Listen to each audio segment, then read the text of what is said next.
After nearly 2 years of posturing and ever-increasing tariffs, the United States and China signed Phase 1 of a trade deal.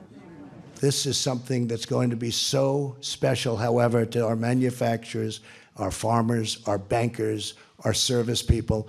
Nobody's ever seen anything like it. This is the biggest deal there is anywhere in the world by far, and that's good. We're doing another big one next week, but this is the biggest deal anybody's ever seen. The trade pact puts a pause on the boiling struggle of issues between the two countries. Some of the duties placed on Chinese imports over the last 18 months are expected to be lowered, but 2/3 of those imports from the Asian nation remain under tariff.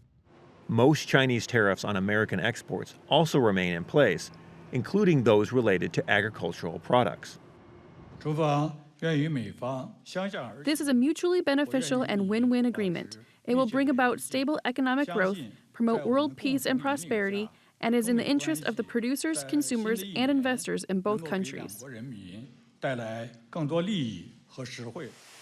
Experts on Chinese trade believe that many structural issues that were part of the negotiations, such as Chinese subsidies for certain segments of the economy, remain unaddressed.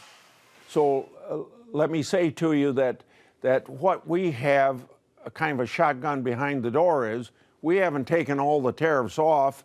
We've taken some tariffs off because of this Phase 1, but we're keeping tariffs on to get more negotiation. But also, if they aren't living up to it, we can impose tariffs. The agreement requires China to purchase $40 billion in American agricultural goods in each of the next 2 years, but analysts are concerned the terms allow too much leeway and lack an enforcement mechanism. While American tariffs have reduced the import of Chinese goods by an estimated $150 billion a year, American consumers and importers have paid $40 billion in fees since the trade war began in July of 2018. Exports to the United States now represent roughly 4% of the Chinese economy. The deal includes language to improve market access for meats and seafood and promises to streamline the certification process of agricultural biotechnology. But new language also allows each country to leave the deal with only a 60-day notice if disputes are unresolved.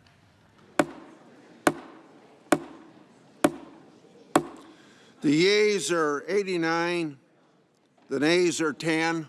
The bill is passed. A mile and a half up Pennsylvania Avenue, the U.S. Senate approved USMCA by a vote of 89 to 10.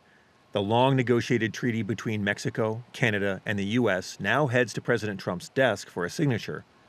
Mexico has already officially approved the deal, leaving Canada as the last country to ratify the agreement. The dairy business sees opportunity in both deals. For most of agriculture, it's maintaining the status quo, which in this uncertain times is important. It's tough to put a number on exactly how much more business there will be.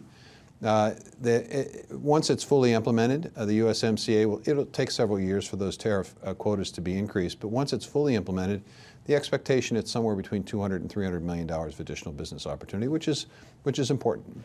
But Vilsack is skeptical that the Chinese will follow through on every term of the pact.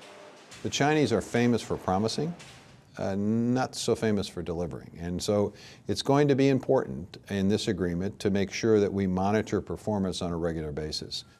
Analysts warn it may take several months to determine if both sides are following the terms of the new deal.